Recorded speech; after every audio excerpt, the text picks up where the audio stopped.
Hi friends, welcome to ఇంటి వంట. ముందుగా మీ అందరికీ మకర సంక్రాంతి శుభాకాంక్షలండి. మీ అందరి ఇంట్లో సంతోషాలు వెదజల్లాలి అని దేవుణ్ణి మనస్ఫూర్తిగా కోరుకుంటున్నాను. ఇవాల్టి యమ్మీ రెసిపీ వచ్చేసి మురుకులండి. ఈ సంక్రాంతికి మీరు కూడా తప్పకుండా ట్రై చేయండి. చాలా చాలా బాగా వస్తుంది క్రిస్పీగా. నేను చెప్పే టిప్స్లో తప్పకుండా చేయండి. మరి ఆలస్యం చేయకుండా వెంటనే ప్రాసెస్లోకి వెళ్ళిపోదాం పదండి. ఇక్కడ నేను 1/2 kg ప్యాకెట్ రైస్ ఫ్లోర్ తీసుకున్నాను అనమాట. మామూలుగా ఇంట్లోనే చేసుకుంటాము బియ్యం పిండి అనేది. కానీ నేను ఇక్కడ మీకు క్లారిటీ కోసం నేను ఇక్కడ 2 ప్యాకెట్స్ తీసుకున్నా. అంటే మొత్తం కలిపి 1 kg బియ్యం పిండి తీసుకున్నా. ఇప్పుడు దీన్ని బాగా జల్లించుకోండి. ఇలా జల్లించడం వల్ల ఉండలేమి లేకుండా చాలా స్మూత్గా ఉంటుంది బ్యాటర్ అనేది. ఇప్పుడు నేను ఇక్కడ 1/4 kg అంతా వేయించిన శనగపప్పు తీసుకుంటున్నాను. మీరు కావాలంటే శనగపిండి కూడా తీసుకోవచ్చు. ఇప్పుడు నేను దీన్ని మిక్సర్ జార్లోకి వేసుకొని స్మూత్ పౌడర్ లాగా గ్రైండ్ చేసుకుంటున్నాను. ఇలా చేయడం వల్ల టేస్ట్ బాగుంటుంది అని నేను ఇలా చేస్తున్నాను. మీరు కావాలంటే డైరెక్ట్గా శనగపిండి అయినా తీసుకోవచ్చు. ఇప్పుడు దీన్ని కూడా బాగా జల్లించుకొని వేసేసుకుంటున్నాను.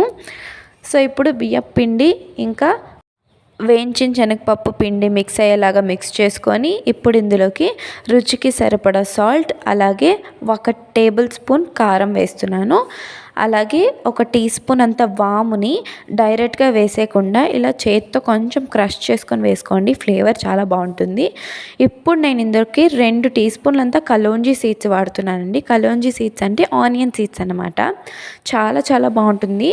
ఉంటే వేసుకోండి. ఇప్పుడు ఇందులోకి చిటికెడంత పసుపు, అలాగే 2 టేబుల్ స్పూన్ అంతా బటర్ని వేసుకొని బాగా మిక్స్ చేసుకోవాలండి. బాగా పట్టించాలి.